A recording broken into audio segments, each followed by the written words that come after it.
Hello everyone, welcome to my YouTube channel RKTI। तो दोस्तों, इस वीडियो में हम देखेंगे इलेक्ट्रीशियन थ्योरी का जो बेसिक ऑफ इलेक्ट्रिसी है उसका दूसरा लेक्चर लेकर आए हैं। पहला लेक्चर अपलोड कर चुके हैं, अगर आप नहीं देखे हैं तो हमारे डिस्क्रिप्शन में या फिर हमारे चैनल पर विजिट करके प्ले स्टोर में ज़रूर देख लीजिएगा। तो चलिए देखते हैं। देखिए, विद्युत धारा क्या होती है? इलेक्ट्रॉन की प्रवाह की दर को विद्युत धारा कहते हैं, है ना। जो इलेक्ट्रॉन होते हैं उनकी प्रवाह की दर को विद्युत धारा कहते हैं।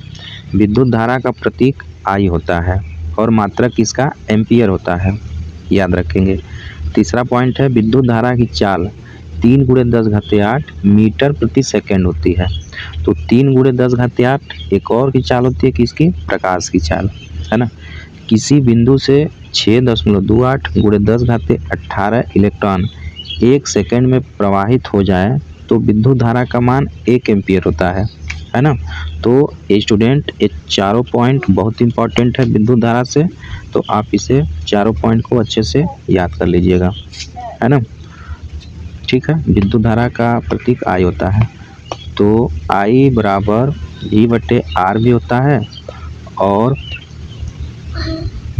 Q बराबर IT भी होता है, I बराबर Q/T भी होता है। ठीक है, तो ये देन फार्मूला ये सब आगे है, बात करेंगे, इतना आप याद रखिएगा। चलिए आगे देखते हैं। विद्युत वाहक बल क्या होता है? Electromotive force. इलेक्ट्रॉनों को एक सिरे से, कोई भी इलेक्ट्रॉन है उसको एक सिरे से दूसरे सिरे तक प्रवाहित करने वाले बल को हम विद्युत वाहक बल कहते हैं, है ना। इलेक्ट्रॉन को एक सिरे से दूसरे सिरे तक प्रवाहित करने वाला जो बल होता है उसी को विद्युत वाहक बल कहते हैं। विद्युत वाहक बल का प्रतीक E होता है और मात्रक इसका वोल्ट होता है ना, V होता है। ठीक है, आगे देखते हैं। आगे आपका प्रतिरोध है। तो प्रतिरोध क्या होता है? रेजिस्टेंस। धारा के मार्ग में बाधा उत्पन्न करने वाला कारक होता है। जैसे धारा यहाँ से इस रास्ते से फ्लो हो रही है तो इसको बाधा उत्पन्न करेगा। बाधा का मतलब रुकावट। 20 एम्पियर की धारा बह रही है तो इसको कम कर देगा, 20 को 5 भी कर सकता है, तो कहीं ना कहीं रुकावट कर रहा है पैदा, है ना। तो उसी को रेजिस्टेंस कहते हैं। यानी धारा के मार्ग में बाधा उत्पन्न करने वाला जो कारक होता है उसको प्रतिरोध कहते हैं। प्रतिरोध का साइन जो होता है, प्रतीक R होता है और इसका मात्रक ओम होता है।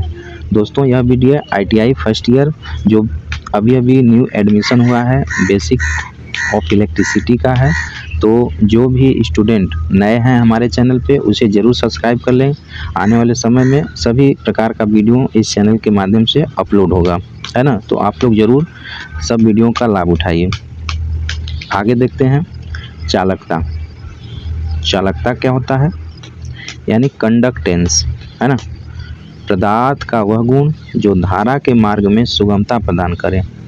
यानी कि अभी रेजिस्टेंस रुकावट पैदा कर रहा था, लेकिन पदार्थ का वह गुण जो धारा के मार्ग में, धारा फ्लो अगर हो रहा है तो उसका और सुगमता प्रदान करे, उसे ही हम चालकता कहते हैं। तो चालकता को G से प्रदर्शित करते हैं और मात्रक इसका साइमेन होता है ना।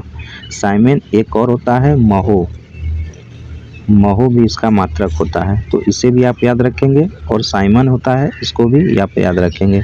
इसका जो सूत्र होता है बहुत ही इम्पोर्टेंट है, ये एग्जाम में पूछता रहता है। सूत्र बराबर G बराबर 1/R होता है ना। G बराबर 1/R, इसे आप याद रखेंगे, है ना। तो फार्मूला याद रखेंगे, इसका मात्रक याद रखेंगे और चालकता क्या होता है उसको आप याद रखेंगे। तो ये सब पॉइंट बहुत ही इंपॉर्टेंट है, आप इसे अच्छे से याद रखिएगा। उसके बाद है विद्युत धारा के प्रभाव, effect of electric current. Electric current का क्या इफेक्ट होता है? पहला, ऊष्मीय प्रभाव यानी हीटिंग इफेक्ट। हीटिंग इफेक्ट क्या होता है? हीटिंग इफेक्ट में हीटर हो गया, बल्ब हो गया, इलेक्ट्रिक प्रेस हो गया, है ना, इलेक्ट्रिक आयरन वगैरह, ये सब ऊष्मीय प्रभाव होता है। क्योंकि उसमें भी करंट होता है लेकिन उसका ऊष्मीय प्रभाव के रूप में रूपांतरण होता है। हल्ला मत करा बच्ची। सांस में चुंबकीय प्रभाव में विद्युत घंटी है, पंखा हो गया, मोटर हो गया, जनरेटर हो गया। ये विद्युतीय चुंबकीय प्रभाव हो गया, है ना। आगे देखते हैं रासायनिक प्रभाव। रासायनिक प्रभाव में सेल, बैटरी, विद्युत लेपन, ये सब रासायनिक प्रभाव। किरण प्रभाव यानी रे इफेक्ट। रे इफेक्ट में एक्सरे हो गया मशीन में, चिकित्सा क्षेत्र में होता है। गैस आयनीकरण में सोडियम वेपर लैंप, उच्च प्रकाश वाले लैंप। विद्युत झटका में जो मानसिक रोग चिकित्सा में, जैसे जो मेंटल वगैरह होते हैं तो उनको शॉक देने में भी प्रयोग होता है। अब जान लेते हैं आग के बारे में, है ना। फायर के बारे में जान लेते हैं। देखिए, आग जो है ज्वलनशील पदार्थ का जलना ही आग कहलाता है, ठीक है। आग बेसिकली 3 कारणों से जलता है। पहला ईंधन होना चाहिए, दूसरा ऊष्मा होना चाहिए, तीसरा ऑक्सीजन होना चाहिए। अगर तीनों में से कोई अगर नहीं है तो वो बुझ जाता है ना, जल नहीं पाता है, ठीक है। तीनों में से किसी एक को हटाकर अग्नि को बुझाना संभव है, यानी बुझा सकते हैं। आग की निम्न 4 श्रेणियाँ होती हैं। श्रेणी ए होता है, बी होता है, सी होता है, डी होता है। तो देख लेते हैं श्रेणी ए क्या होता है। श्रेणी ए प्रकार का होता है कागज कपड़ा में लगी आग होती है ना। तो श्रेणी ए प्रकार का बेसिकली हम जल वगैरह से बुझा सकते हैं। कोयला है, कपड़ा है, लकड़ी, ये सब श्रेणी ए प्रकार की आग होती है। तो श्रेणी बी प्रकार की आग कौन होती है? पेट्रोल हो गया, डीजल हो गया, केरोसिन तेल हो गया, ये सब में लगी आग जो होती है श्रेणी बी की कैटेगरी में आती है। इसको बुझाने के लिए foam type extinguishing, fire extinguishing होता है ना, जो जगह जगह पर रेड कलर का रखा हुआ रहता है ना, तो उस अग्निशामक का प्रयोग करते हैं, फोम टाइप। श्रेणी सी प्रकार का, तो श्रेणी सी प्रकार में गैस में लगी आग को, जो गैस में लगी आग होती है वह श्रेणी सी प्रकार की आग होती है, ठीक है। तो उसको बुझाने के लिए सूक्ष्म पाउडर अग्निशामक का प्रयोग करते हैं। रेत बालू वगैरह का भी प्रयोग कर सकते हैं। श्रेणी डी प्रकार की आग जो होती है, तो श्रेणी डी प्रकार की जो आग होती है वह बिजली के तारों से लगी आग होती है। यानी बेसिकली डी प्रकार की आग, श्रेणी डी प्रकार की आग, वह जो हमारा बिजली से करंट या आग लगता है उस कैटेगरी में आती है। इसको बुझाने के लिए CO2 रेत हो गया, उसके बाद CTC कार्बन टेट्राक्लोराइड अग्निशामक का प्रयोग किए जाते हैं, है ना। तो कुछ इम्पोर्टेंट टर्म देख लेते हैं।